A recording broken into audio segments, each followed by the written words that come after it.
Hello जी, कैसे हैं आप सब। उम्मीद है कि आप सब बहुत बढ़िया होंगे। और आज हम पहुंच गए हैं अपने लेक्चर नंबर 6 पे। Let me check, lecture number 6 ही है ना ये। हाँ जी, आज है हमारा लेक्चर नंबर 6। इससे पहले हमारे इंडियन इकोनॉमिक डेवलपमेंट के चैप्टर नंबर 5 जो है Indian economic development before the year of independence, उस पे हमारे 5 चैप्टर्स आ चुके हैं। और पांचों चैप्टर बहुत ही ज्यादा, पांचों जो हमारे टॉपिक हैं, लेक्चर्स हैं, बहुत ही ज्यादा इंटरेस्टिंग है। तो अभी मैं आपको पहले एक बार ओवरव्यू दे देती हूँ। हम कर रहे हैं चैप्टर नंबर 5। हमारी बुक का नाम है इंडियन इकोनॉमिक डेवलपमेंट और आज हम पहुंच चुके हैं अपने लेक्चर नंबर 6 पे। घबराने की जरूरत नहीं है अगर आप पहली बार देख रहे हैं, क्योंकि सभी लेक्चर सीरीज में ही है। तो आप जाकर चैनल पे चेक कीजिए और बाकी सभी लेक्चर्स भी वहां से देख सकते हैं। अभी हम आज के अपने टॉपिक के बारे में पढ़ेंगे जो है demographic profile of India during the British rule. तो जी ड्यूरिंग द ब्रिटिश रूल के बारे में हम क्यों पढ़ रहे हैं वो तो वही बच्चा समझ पाएगा जो फर्स्ट वीडियो से देख रहा है। So don't worry, go and check my first video.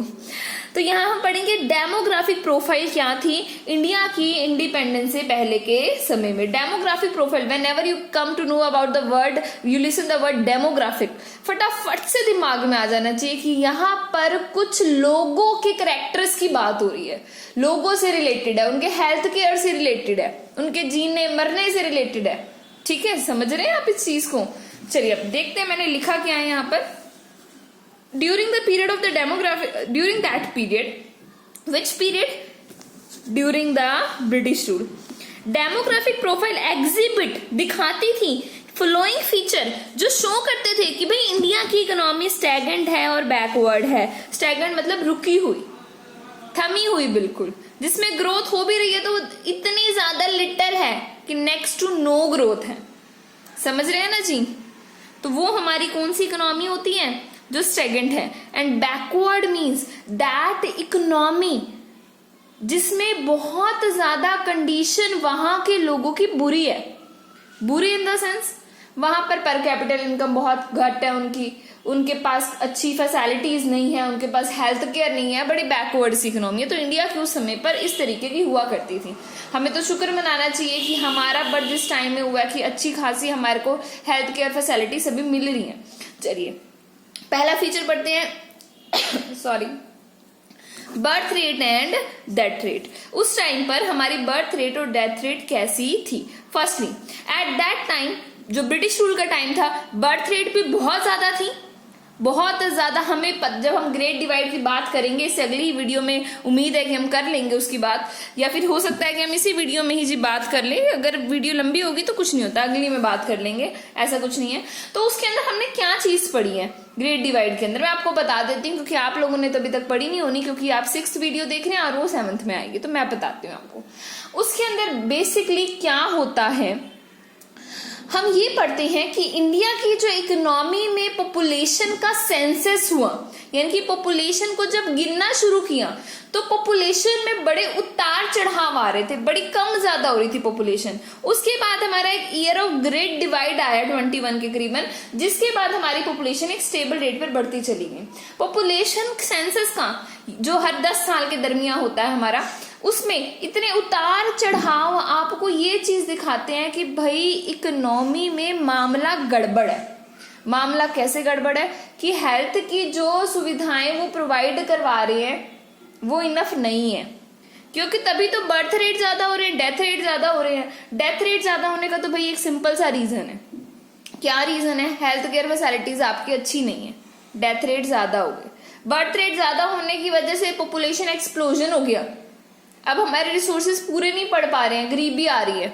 समझ रहे हैं इस चीज को? तब पढ़ते हैं मैंने लिखा क्या है, मेरे लिखा हो भी तो पढ़ना जरूरी है, नहीं तो मेरी मेहनत खराब नहीं हो जानी। चलिए बढ़ रहे हैं। At that time both birth rate and death rate was very high, nearly 48 to 40 पर 1000। 48 से 40 हजार, 48 से 40 लोग हर 1000 में से जो थे, 1000 का अगर डाटा लिया जाए तो 48 न्यू बर्थ होती थी और 40 की डेथ हो जाती थी। तो ये बड़ा ही ज्यादा शो कर रहा है कि मैसिव पुअर्टी और हेल्थ केयर फैसिलिटी बड़ी ज्यादा पुअर है। आप ये भी कर सकते हैं, साथ साथ नोट्स को उतार लें। बड़ी जल्दी जल्दी तो मैं वैसे ही नहीं बोलती, क्योंकि मेरा एक और चैनल है अकाउंटिंग ऑन टिप्स, उसके ऊपर मुझे दरअसल यही कमेंट आते हैं कि भाई मैडम आप बड़ी जल्दी बोल देते, तो मैं डर डर के ना धीरे धीरे से बोलती हूँ। तो खैर छोड़िए इस चीज को। बर्थ रेट वाज 48 पर 1000, 1000 में से 48 बच्चों का जन्म होता था, 1000 लोगों का डाटा लिया जाए। डेथ रेट वाज 40 पर 1000, 1000 में से 40 लोगों की मृत्यु हो जाती थी। बड़ा अफसोस की बात है जी। अब देखते हैं next, infant mortality rate. Infant कौन होता है जी? इन्फेंट होता है नवजात बच्चा। पैदा होने से लेकर 1 साल तक हर बच्चा नवजात बच्चा होता है, ठीक है। 0 to 1 ईयर का टाइम होता है। मोर्टाइल मतलब होता है मरने की, रेट मतलब दर। 0 से लेकर यानी कि पैदा होने से लेकर 1 साल के होने तक के बच्चे की मरने की दर कितनी थी।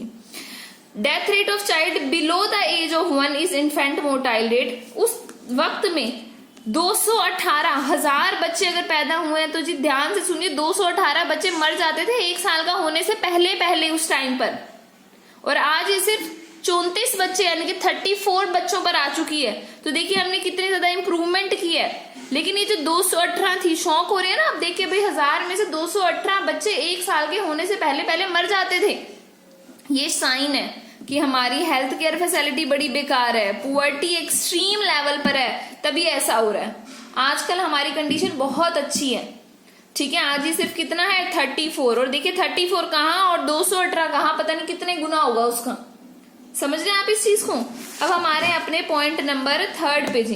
पॉइंट नंबर 3 हमारा क्या है, वो है life expectancy rate. Life expectancy rate क्या होता है जी? इसका मतलब होता है एवरेज एक इंसान की कितनी जिंदगी होगी, that is life expectancy rate.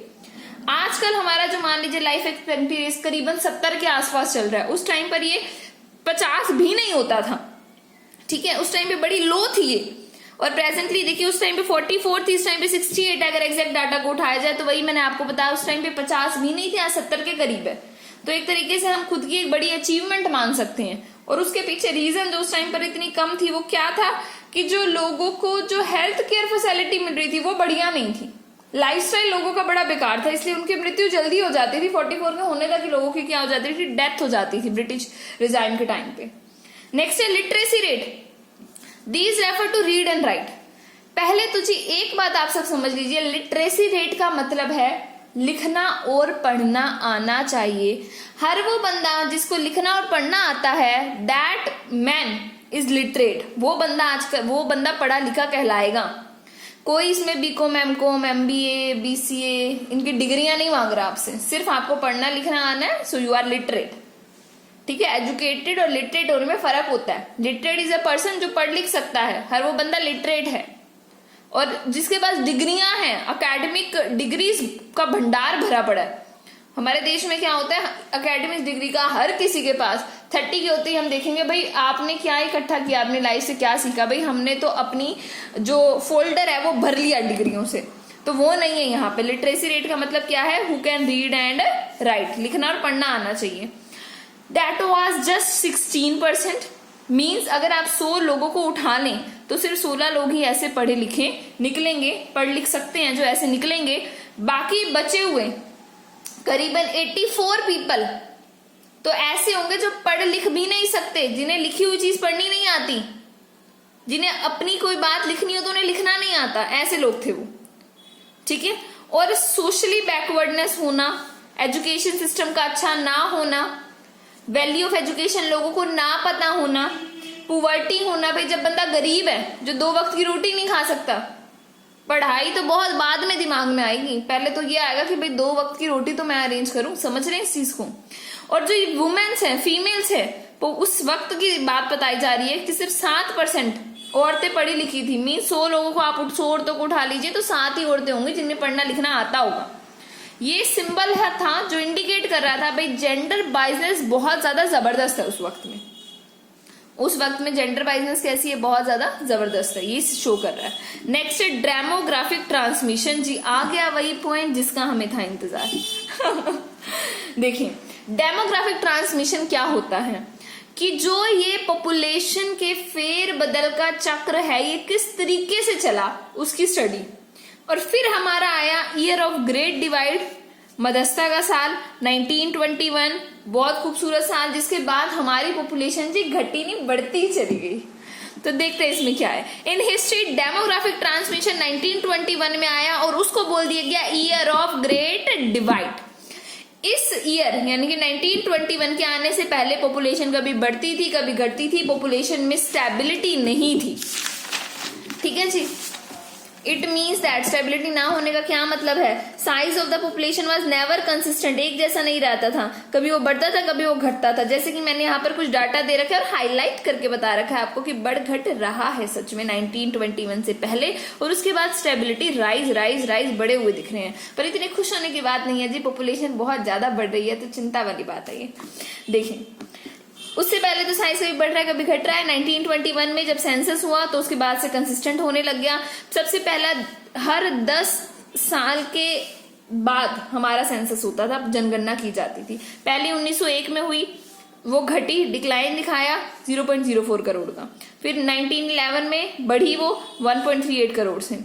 उसके बाद 1921 में डिक्लाइन दिखाई, घटी 0.07 से, और 1921 के बाद तो जी बढ़ती ही चली गई आगे वाले हर साल में, and so on, rise rise rise. पहले थी 31 वाले में 2.76 करोड़, फिर 41 वाले में 3.96 करोड़, 1951 वाले में 4.24 करोड़। तो यानी कि हमें वरदान मिल गया, बढ़ते चलो बढ़ते चलो बढ़ते चलो। Consistently rise in the population led to excessive burden on the maintenance investment. Population इस तरीके से बढ़ती चली गई कि हमने अपना सारा पैसा अपनी पॉपुलेशन को मेंटेन करने में ही लगा दिया। जितनी भी इन्वेस्टमेंट हुई वो मेंटेनेंस की हुई, तरक्की तो जी हुई ही नहीं। When maintenance investment is high, जब मेंटेन करने में पैसा लग जाएगा तो ग्रोथ में तो इन्वेस्टमेंट क्या होगी, लो ही होगी। इतना पैसा कहाँ से लाएं जी, कोई वो कुबेर भगवान ने वो थोड़ी डाल रखा था इंडिया के ऊपर कि भाई करे जाओ खर्चा, जितना चाहिए ले लो, ऐसा तो कुछ नहीं था। ड्यू टू लो ग्रोथ कम होने की वजह से, इन्वेस्टमेंट कम होने की वजह से हमारी इकोनॉमी बैकवर्ड हो गई, स्टेगनेंट हो गई, बार बार ये तो पीछे छोड़ ही नहीं रहे हैं। आगे देखिए, in fact rise in the population till 1951 तक तो पॉपुलेशन बढ़ती गई, पर जो 1951 का राइज था, जो वो बढ़त 1951 में दिखी, वो तो अलार्मिंग थी। उसने तो जगा दिया पूरे देश को कि भाई ये अब तो हाल बुरे ही हैं, क्योंकि पॉपुलेशन का बढ़ना सही सिंबल नहीं है। ठीक है, from 1951 onward the rise in the population become explosive. एक तरीके से पॉपुलेशन एक्सप्लोजन होने लग गया जी। यहीं पर हमारा ये वाला टॉपिक फिनिश हो गया है। तो आज का हमारे लेक्चर में हमने क्या पढ़ा जी जनाब, फटाफट से उसको देखते हैं। आज का हमारा लेक्चर था लेक्चर नंबर 6, उसमें हमने पढ़ा डेमोग्राफिक प्रोफाइल। डेमोग्राफिक प्रोफाइल में हमने तकरीबन 4 पॉइंट को पढ़ा, जिसमें पहला था birth rate and death rate, जो कि बहुत ज्यादा थी, 1000 में हमने इसे मापा था। बर्थ रेट थी 48 पर 1000 एंड डेथ रेट थी 40 पर 1000। नेक्स्ट है हमारा इन्फेंट मोर्टाइल रेट, 0 से 1 साल के होने तक के पहले बच्चों के मरने की रेट, जो कि 218 थी पर 1000, और आज वो सिर्फ 34 है। इतनी ज्यादा होने के पीछे रीजन पुअर्टी और पुअर हेल्थ केयर था। नेक्स्ट हम आ जाते हैं अपने पॉइंट नंबर 3 पे, जो है लाइफ एक्सपेक्टेंसी, जो कि सिर्फ 44 ईयर थी, 50 भी नहीं, और आज वो 68 पहुंच गई है। बड़ी अचीवमेंट है जी। आगे देखिए, लिटरेसी रेट, उस वक्त पे पढ़ और लिख सकने वाले लोगों की जो रेट है वो सिर्फ 16% थी। 100 में से 16 लोग पढ़े हुए थे। और अगर हम अपनी वुमेन्स की बात करें, बहनों की बात करें, हाल बेहाल बिल्कुल सिर्फ 7% थी। 100 में से सिर्फ 7। उसके पीछे रीजन थी जेंडर बायसनेस, भेदभाव करना लड़कों में और लड़कियों में। नेक्स्ट है डेमोग्राफिक ट्रांसमिशन, कि किस तरीके से फेर बदल हुआ। जो डेमोग्राफिक ट्रांसमिशन हुआ उसमें ईयर ऑफ ग्रेट डिवाइड बहुत इंपॉर्टेंस रखता है, जो 1921 में है, क्योंकि इसके बाद ही हमारी पॉपुलेशन कंसिस्टेंट हुई। उससे पहले कभी बढ़ती थी जी और कभी घटती थी। और फिर आया 1921 01 से लेकर 51 तक का डाटा। याद करने की कोशिश जरूर कीजिएगा, इंपॉर्टेंट है आपके लिए, आपके पेपर के लिए, क्योंकि एमसीक्यू बेस्ड पेपर इस बार आने हैं आपके। Consistently rise in the population led to excessive burden of maintenance. भाई सबको पता है भाई, अगर पॉपुलेशन ज्यादा तो मेंटेनेंस के खर्चे ज्यादा, मेंटेनेंस की इन्वेस्टमेंट ज्यादा, ग्रोथ की इन्वेस्टमेंट कम, ग्रोथ की इन्वेस्टमेंट कम तो इकोनॉमी बैकवर्ड एंड स्टेगनेंट। और लास्ट के 2 पॉइंट में क्या है, 51 में तो अलार्मिंग हो गई, पॉपुलेशन हद से ज्यादा बढ़ने लगी। और 51 के बाद जो एक्सप्लोजन हुआ पॉपुलेशन का, वो तो जी हम आज तक झेलते ही चले जा रहे हैं। So thanks for watching this video. ये मैं क्या छुपा रही हूँ, छुपा कुछ भी नहीं रही हूँ जी, आपको ही पढ़ाना है, डोंट वरी। अगले लेक्चर में पढ़ेंगे, इसलिए इस लेक्चर में मैं आपको ये नहीं दिखा रही हूँ। तो आज का हमारा लेक्चर नंबर 16 खत्म हो गया है। नेक्स्ट वीडियो में हम करेंगे अपना लेक्चर नंबर 7। ठीक है जी, घबराना नहीं है क्योंकि कल हम अभी तक फर्स्ट चैप्टर ही रहे हैं। मैं आपको बता देती हूँ देख के, फर्स्ट चैप्टर के हमारे 2 और लेक्चर होंगे, उसके बाद फर्स्ट चैप्टर आपका फिनिश हो जाएगा। So thanks for watching the video, have a nice day.